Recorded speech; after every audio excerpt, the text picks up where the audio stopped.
Siavosh Ghazi Razi, vous êtes toujours avec nous. Alors, on a un premier bilan du Croissant Rouge qui annonce plus de 200 morts après les frappes israélo-américaines. Quelles sont les informations qui vous parviennent à Téhéran sur ces différents bilans? Non, ce sont essentiellement des morts dans l'attaque qui a été menée contre une école dans la ville de Minab. 85 morts confirmés donc par les autorités locales. Mais il y a aussi beaucoup de morts, puis il y a eu beaucoup de frappes à Téhéran, par exemple contre le ministère des Renseignements, dans le quartier où il y avait la résidence du guide suprême iranien. Des frappes ont été également menées dans les villes, contre les villes de Karaj, Qom, Ispahan, Shiraz et d'autres villes encore. Je 24 sais que provinces par touchées au une total, source. hein, d'après le Croissant Rouge iranien. Absolument. Donc, c'est un bilan provisoire, bien évidemment. Le Croissant Rouge demande aux Iraniens d'aller fournir du sang dans les centres de dons de sang, et les hôpitaux ont été donc mis en état d'alerte pour accueillir tous les blessés. Donc, une situation où tout le monde s'attend à un bilan beaucoup plus important au cours des prochaines heures ou prochains jours, bien évidemment. Siavosh Ghazi, vous suivez l'actualité en Iran depuis très longtemps. Est-ce que vous sentez un climat de peur? Est-ce que les Iraniens ont peur ce soir? Comme je disais tout à l'heure, que je me suis rendu dans la rue vers 18h30 et il y avait personne dans les rues. À part les forces de sécurité, les forces anti-émeutes qui étaient largement déployées, et puis les gens qui étaient dans les files d'attente devant les stations d'essence, des files d'attente de plusieurs centaines de mètres à chaque fois. On a le sentiment ici qu'on entre dans une période, dans un conflit très long, donc avec le risque de frappe dans les zones civiles, comme cela a été le cas contre cette école dans la ville de Minab, où il y a apparemment également une base militaire, mais un missile est tombé sur cette école, faisant plus de 85 morts, alors qu'une cinquantaine d'autres écolières sont toujours sous les décombres. Beaucoup de gens craignent qu'il y ait une intensification des frappes américaines et israéliennes, et c'est pour ça que le gouvernement a demandé aux Iraniens de quitter la ville. Cet après-midi, la télévision iranienne montrait des embouteillages sur les principaux axes à la sortie de la capitale iranienne. Donc, bien évidemment, les gens ont peur. Par exemple, si les frappes qui étaient concentrées sur des installations militaires ou politiques se dirigent vers des installations, par exemple les raffineries, et qu'il y a un manque d'essence, ou par exemple sur les centrales électriques, cela pourrait affecter davantage encore la situation. Il y a eu, selon un témoignage que j'ai pu avoir, des frappes très importantes contre le terminal pétrolier de Khark, qui est dans le Golfe Persique. C'est le principal terminal pétrolier du pays. C'est par où est exporté le pétrole iranien.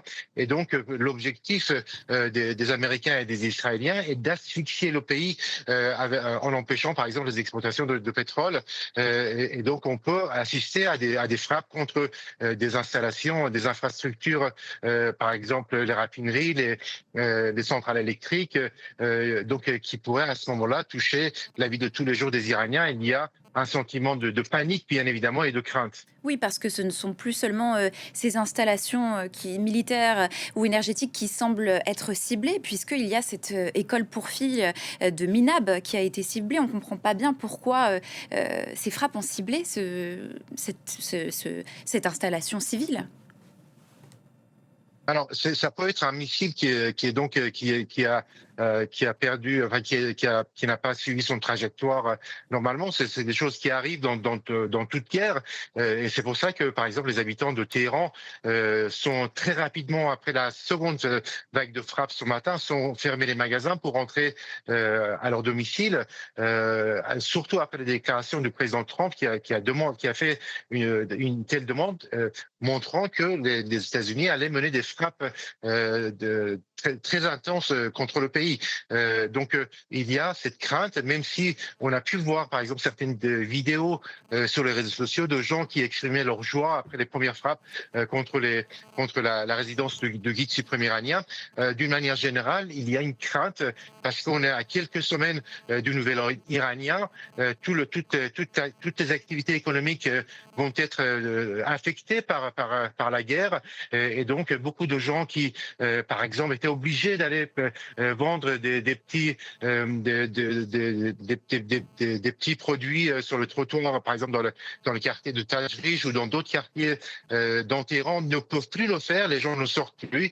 Et donc, cela va aggraver encore la situation économique des Iraniens, en particulier les classes les plus démunies, les classes pauvres, mais aussi les classes moyennes, qui sont déjà durement touchées par une inflation qui dépasse largement les 100% ou 200% pour les produits de consommation courante. Dernière question, Siavosh, avant de parler, de m'adresser à Mariam Pierzadeh sur la capacité de défense et de réplique iranienne. Ce qu'il faut peut-être préciser avec vous, Siavosh, c'est que l'Iran n'est pas construit pour que les habitants puissent se défendre, puissent s'abriter, pardon, comme c'est le cas en Israël.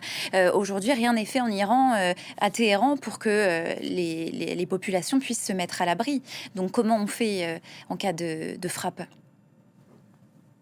Alors, les autorités ont annoncé que les 85, si je ne me trompe pas, 85 stations de métro étaient ouvertes pour que les gens puissent s'y rendre et s'abriter.